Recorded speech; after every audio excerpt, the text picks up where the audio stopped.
Alright, let's pick up A Wrinkle in Time. We are starting now on Chapter 2. Mrs. Who.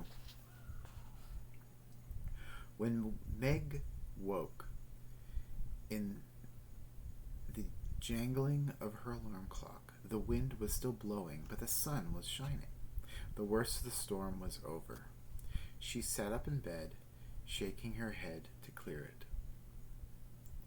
It must have been a dream.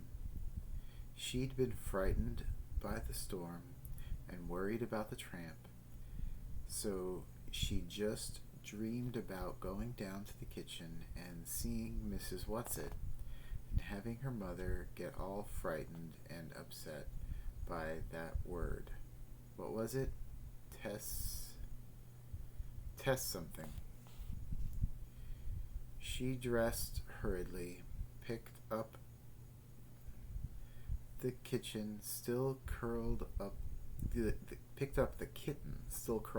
on the bed and dumped it unceremoniously on the floor. The kitten yawned, stretched, and gave a piteous meow, trotted out of the attic and down the stairs. Meg made her bed and hurried after it. In the kitchen, her mother was making French toast, and the twins were already at the table. The kitten was lapping milk out of a saucer. "Where's Charles?" Meg asked. "Still asleep. We had a rather interrupted night, if you remember." "I hoped it was a dream," Meg said. Her mother carefully turned over 4 slices of French toast, then said in a steady voice, "No, Meg, don't hope it was a dream. I don't understand it any more than you do. But one thing I've learned is that you don't have to understand things for them to be. I'm sorry I showed you I was upset.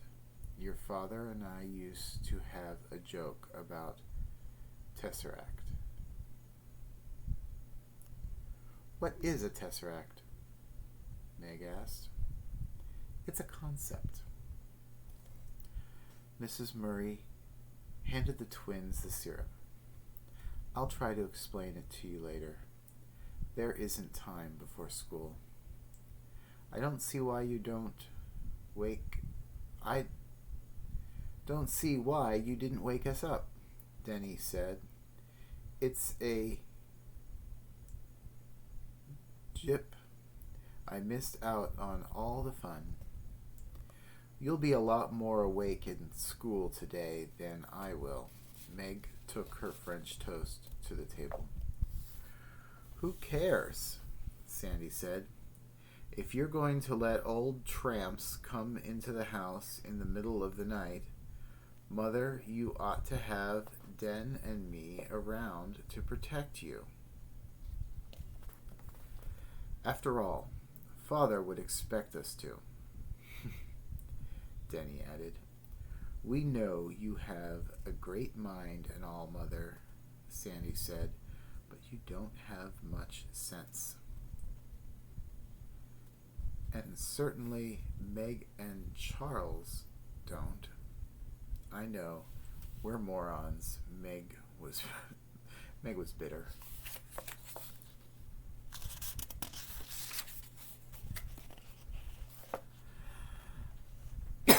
Excuse me. "I wish you wouldn't be such a dope, Meg." "Syrup, please." Sandy reached across the table. "You don't have to take everything so personally.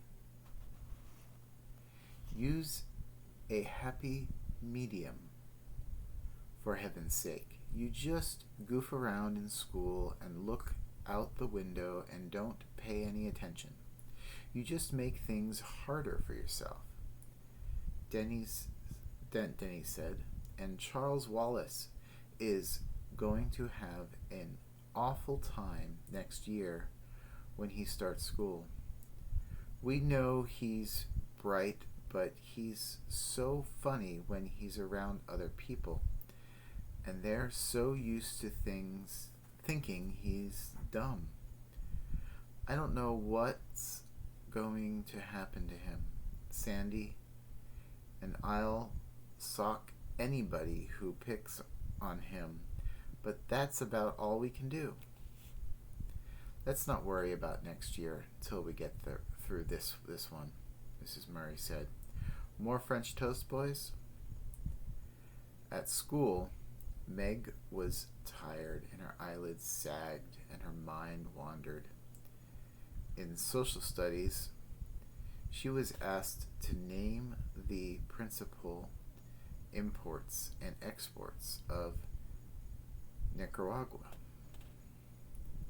And though she had looked them up dutifully the evening before, now she could remember none of them. The teacher was sarcastic. The rest of the class laughed, and she flung herself down in her seat in a fury.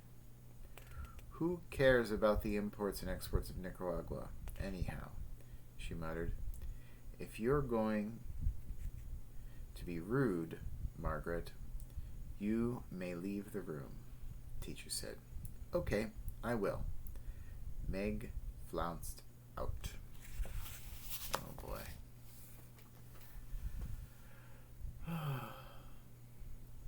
During study hall, the principal sent for her. What seems to be the problem now, Meg? He asked pleasantly enough. Meg looked sulkily down at the floor. Nothing, Mr. Jenkins. Miss Porter tells me you were inexcusably rude. Meg shrugged. Don't you realize that you just make everything harder for yourself by your attitude? The principal asked. Now, Meg, I'm convinced that you can do the work and keep up with your grade if you will apply yourself. But some of your teachers are not. You're going to have to do something about yourself. Nobody can do it for you. Meg was silent. Well, what about it, Meg? I don't know what to do, Meg said. You could do your homework, for one thing. Wouldn't your mother help you? If I asked her to. Meg, is something troubling you? Are you unhappy at home? Mr. Jenkins asked. At last, Meg looked at him, pushing at her glasses in a characteristic gesture. Everything's fine at home. I'm glad to hear it, but I know it must be hard on you to have your father away. Meg eyed the principal warily and ran her tongue over the barbed line of her braces. Have you had any news from him lately?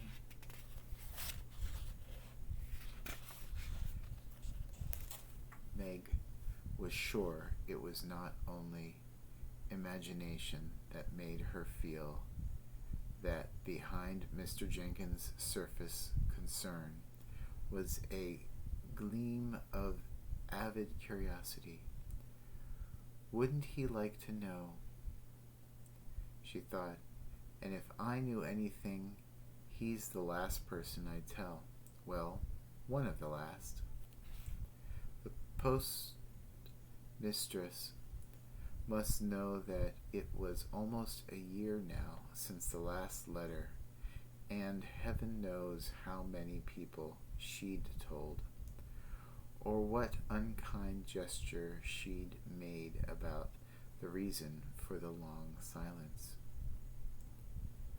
Mr. Jenkins waited for an answer, but Meg only shrugged. Just what was your father's line of business? Mr. Jenkins asked. Some kind of scientist, wasn't he? He is a physicist. Meg bared her teeth to reveal the two ferocious lines of braces. Meg, don't you think you'd make a better adjustment to life if you faced facts? I do face facts, Meg said.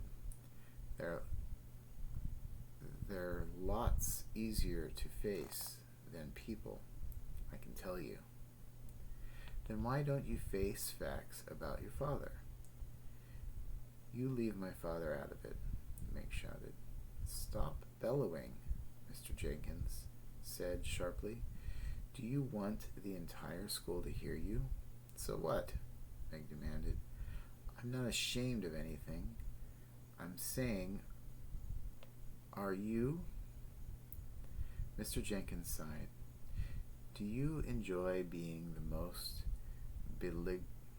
malignant, uncooperative child in school? Meg ignored this. She leaned over the desk towards the principal. Mr. Jenkins, you've met my mother, haven't you? You can't accuse her of not facing facts, can you? She's a scientist. She has doctorate degrees in both biology and bacteriology. Her business is facts. When she tells me that my father isn't coming home, I'll believe it. As long as she says father is coming home, then I'll believe that. Mr. Jenkins sighed again. No doubt your mother wants to believe that your father is coming home, Meg. Very well. I can't do anything else with you. Go on back to study hall. Try to be a little less antagonistic. Maybe your work would improve if your general attitude were more tractable. When Meg got home from school, her mother was in the lab. The twins were at Little League, and Charles Wallace, the kitten, and Fortinbras were waiting for her. Fortinbras jumped up, put his front paws on her shoulder, and gave her a kiss. And the kitten rushed to his empty saucer and mewed loudly. Come on, Charles Wallace said. Let's go. Where? Meg asked. I'm hungry, Charles. I don't want to go anywhere till I've had something to eat. She was still sore from the interview with Mr. Jenkins, and her voice sounded cross. Charles Wallace looked at her thoughtfully as she went to the refrigerator and gave the kitten some milk, then drank a mugful herself.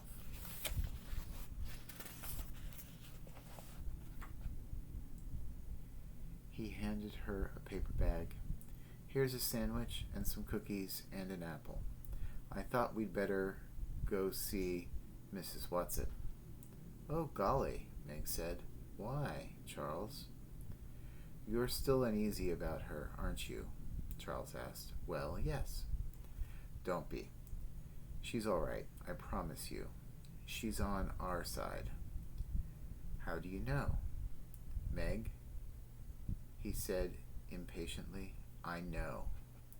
But why should we go see her now? I want to find out more about the Tesseract thing. Didn't you see how it upset Mother? You know, when Mother can't control the way she feels, when she lets us see she's upset, then it's something big. Meg thought for a moment. Okay, let's go. But let's take Forterbras with us. Well, of course. He needs the exercise. They set off, Fortinbras rushing ahead, then doubling back to the two children, then leaping off again. The Murrays lived about 4 miles out of the village. Behind the house was a pine woods, and it was through this that Charles Wallace took Meg. Charles, you know she's going to get in awful trouble. Mrs. Watson, I mean. If they find out she's broken into the haunted house and taking Mrs. Buncombe's sheets and everything, they could send her to jail. One of the reasons I want to go over this afternoon is to warn them. Them? I told you. She was there with her 2 friends. I'm not even sure it was Mrs. Watson herself who took the sheets, though I wouldn't put it past her. But what would she want all those sheets for? I intend to ask her, Charles Wallace said, and to tell them they'd better be more careful. I don't really think they'll let anybody find them. But I just thought we ought to mention the possibility. Sometimes during vacations, some of the boys go out there looking for thrills, but I don't think anybody's apt to right now. What with basketball and everything. They walked in silence for a moment through the fragrant woods. The rusty pine needles gentle under her feet. Up above them, the wind made music in the branches. Charles Wallace slipped his hand confidently in Meg's, and the sweet little boy gesture warmed her so that she felt the tense knot inside her begin to loosen. Charles loves me at any rate, she thought. School awful again today? He asked after a while. Yes, I got sent to Mr. Jenkins. He made snide remarks about father. Charles Wallace nodded sagely. I know. How do you know? Charles Wallace shook his head. I can't quite explain. You tell me, that's all. But I never said anything. You just seem to know. Everything about you tells me, Charles said. How about the twins? Meg asked. Do you know about them, too? I suppose I could if I wanted to, if they needed me. But it's sort of tiring. So I just concentrate on you and Mother. You mean you read our minds?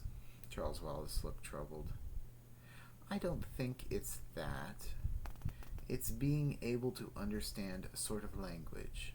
Like, sometimes, if I concentrate very hard, I can understand the wind talking with the trees. You tell me you see sort of inadvertently? That's a good word, isn't it? I got Mother to look it up in the dictionary for me this morning. I really must learn to read, except I'm afraid it will make it awfully hard for me in school next year if I already know things. I think it will be better if people go on thinking I'm not very bright. They won't hate me quite so much. Ahead of them, Fortinbras started barking loudly. The warning bay that usually told them that a car was coming up the road or something was at the door. "Somebody's here," Charles Wallace said sharply. "Somebody's hanging around the house. Come on." He started to run, his short legs straining.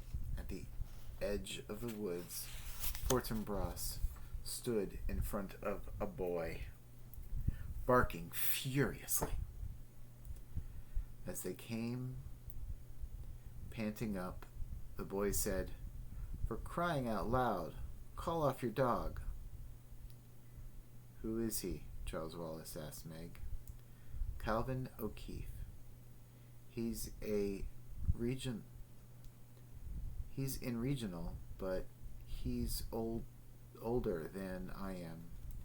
He's a big bug." "It's all right, fella. I'm not going to hurt you," the boy said to Fortinbras.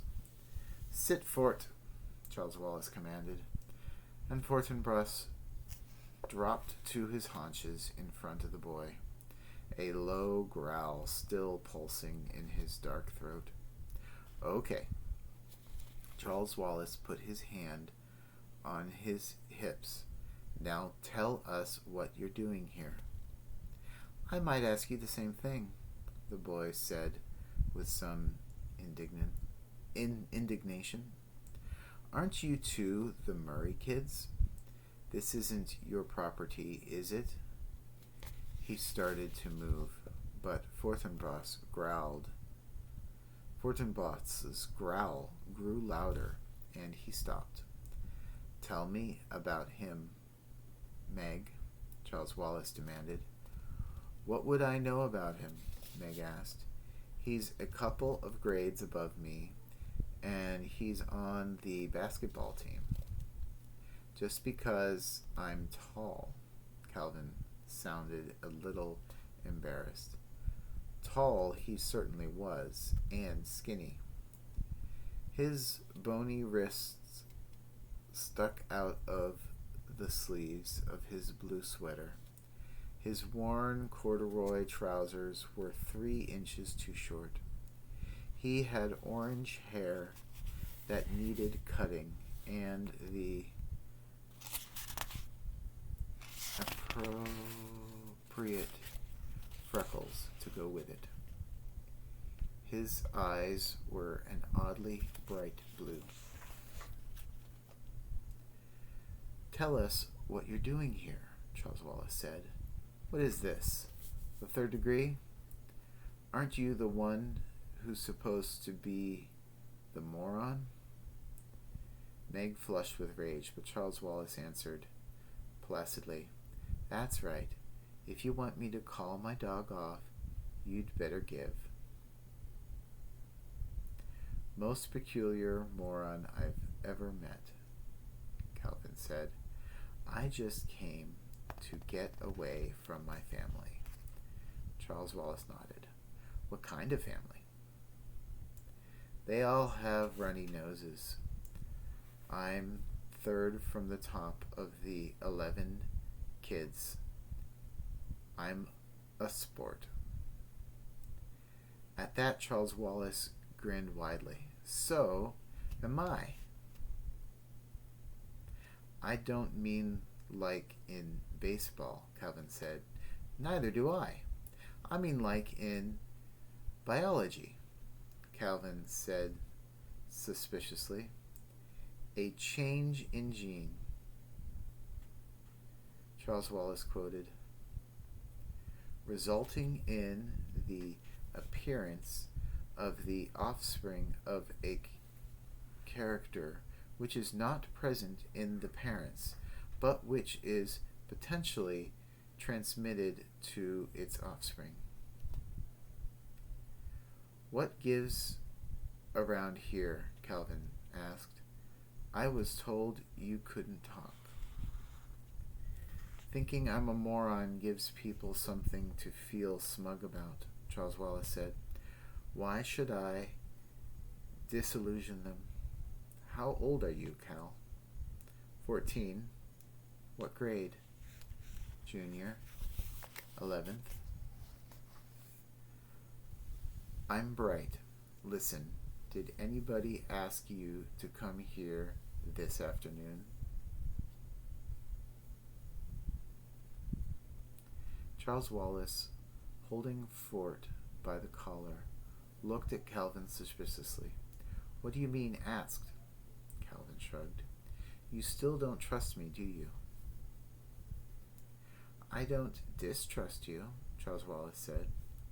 Do you want to tell me why you're here, then? Fort and Meg and I decided to go for a walk. We often do in the afternoon. Calvin dug his hands down in his pockets. You're holding out on me. So are you, Charles Wallace said. Okay, old sport, Calvin said. I'll tell you this much. Sometimes I get a feeling about things. You might call it a compulsion. But do you know what compulsion means? Constraint, obligation, because one is compelled. Not a very good definition, but it's the concise Oxford. Okay, Calvin sighed. I must remember I'm preconditioned in my concept of your mentality.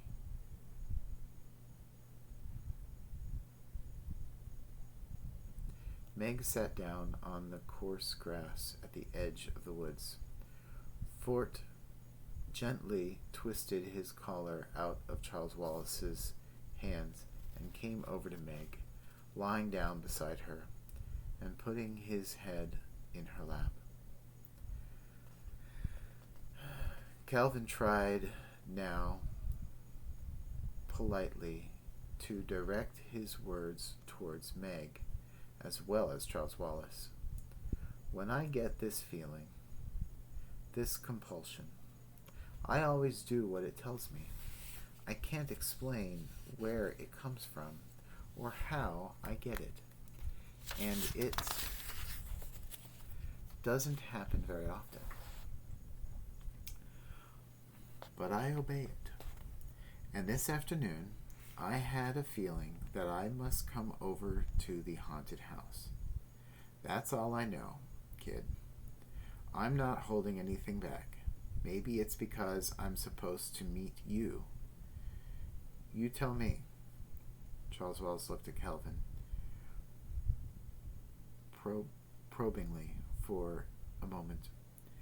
Then an almost glazed look came into his eyes, and he seemed to be thinking at him. Calvin stood very still and waited. At last, Charles Wallace said, Okay, I believe you. But I can't tell you. I think I'd like to trust you. Maybe you'd better come home with us and have dinner. Well, sure, but what would your mother say to that? Calvin asked. She'd be delighted. Mother's all right. She's not one of us, but she's all right. What about Meg? Meg has it, though, Charles Wallace said. She's not really one thing or the other. What do you mean, one of us? Meg demanded. What do you mean I'm not one thing or the other? Not now, Meg, Charles Wallace said. Slowly. I'll tell you about it later. He looked at Calvin, then seemed to make a quick decision. Okay, let's take him to meet Mrs. Whatsit. If he's not okay, she'll know.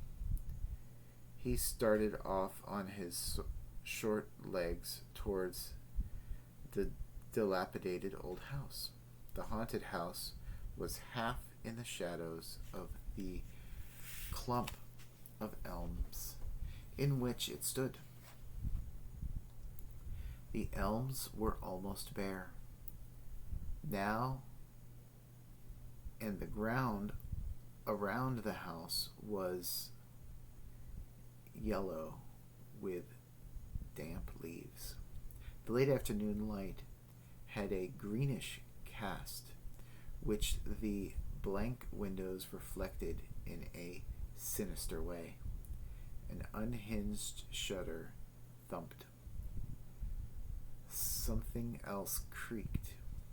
Meg did not wonder what the house had a reputation for being haunted. A board was nailed across the front door, but Charles Wallace led the way around to the back. The door there appeared to be nailed shut, too, but Charles Wallace knocked, and the door swung slowly outward, creaking on rusty hinges.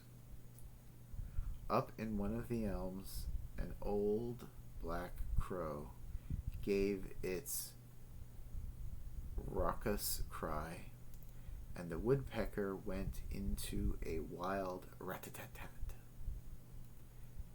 A large gray rat scuttered around the corner of the house, and Meg let out a stifled shriek. They get a lot of fun out of us, all the typical props, Charles Wallace said in a reassuring voice. Come on, follow me.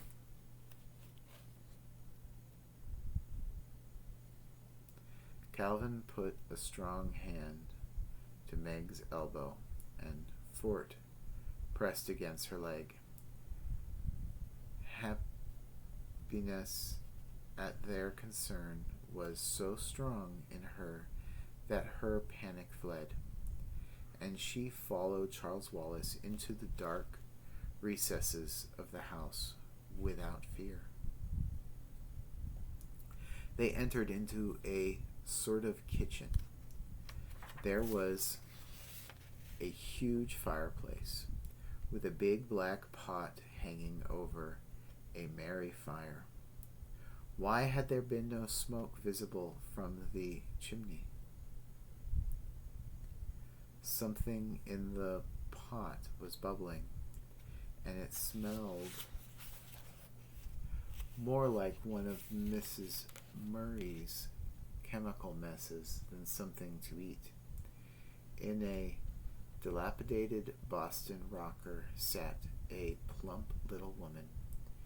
She wasn't Mrs. Watson, so she must, Meg decided, be one of Mrs. Watson's two friends.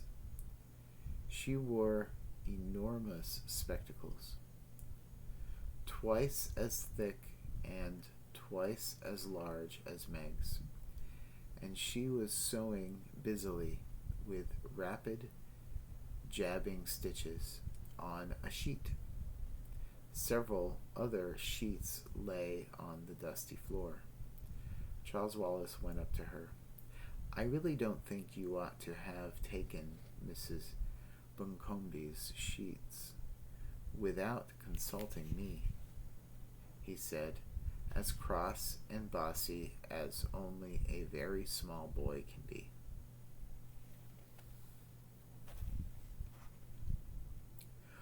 What on earth do you want with them? Do you want them for? The plump little woman beamed at him. Why, Charles, my pet, le cœur est cette raison que la raison ne connaît point. French, Pascal. The heart has its reasons, whereof reasons knowing nothing. But that's not appropriate at all, Charles said crossly. Your mother would find it so. A smile seemed to gleam across the roundness of spectacles.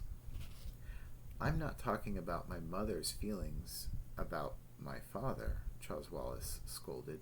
I'm talking about Mrs. Combombi's sheets. The little woman sighed. The enormous glasses caught the light again and shore like an owl's eyes. In case we need ghosts, of course, she said. I should think you'd have guessed. If we have to frighten anybody away, what's it thought we ought to do it appropriately. That's why it's so much fun to stay in a haunted house. But we really didn't mean you to know about the sheets. Auf frische Tat ertappt, German, in flagrant delicto, Latin. Caught in the act, English. As I was saying. But Charles Wallace held up his hand in a peremptory gesture. Mrs. Who, do you know this boy? Calvin bowed. Good afternoon, ma'am. I didn't quite catch your name. Mrs. Who will do, the woman said. He wasn't my idea, Charles, but I think he's a good one. Where's Mrs. Whatsit? Charles asked. She's busy. It's getting near time. Charles, getting near time? Ab honesto virum bonum nihil deteret. Seneca. Nothing deters a good man from doing what is honorable. Deters. Nothing deters a good man from doing what is honorable. And he's a very good man. Charles, darling, but right now he needs our help. Who? Meg demanded. And little Megsy. Lovely to meet you, sweetheart. Your father, of course. Now go home, loves. The time is not yet ripe. Don't worry. We won't go without you. Get plenty of food and rest. Feed Calvin up now. Now off with you. Justite soror feds. Latin again, of course. Father is the faith is a sister of justice. Trust in us. Now shoo. And she fluttered up from her chair and pushed them out the door with surprising power. Charles, Meg said, I don't understand. Charles took her by the hand and dragged her away from the house. Fortinbras ran on ahead, and Calvin was close behind them. No, he said, I don't either. Yet. Not quite. I'll tell you what I know as soon as I can. But you saw Fort, didn't you? Not a growl, not a quiver, just as though there weren't anything strange about it. So you know it's okay. Look, do me a favor. Both of you, let's not talk about it till we've had something to eat. I need fuel so I can sort things out and assimilate them properly. Lead on, moron, Calvin cried gaily. I've never even seen your house, and I have the funniest feeling that for the first time in my life, I'm going home. Well, this Calvin's an interesting character. Seems like Charles Wallace and Calvin have an understanding. We're in the place of Meg. We're still kind of confused, but answers are being promised. Let's see where we go from there. Have a good night, my friends. This was A Wrinkle in Time, Chapter 2.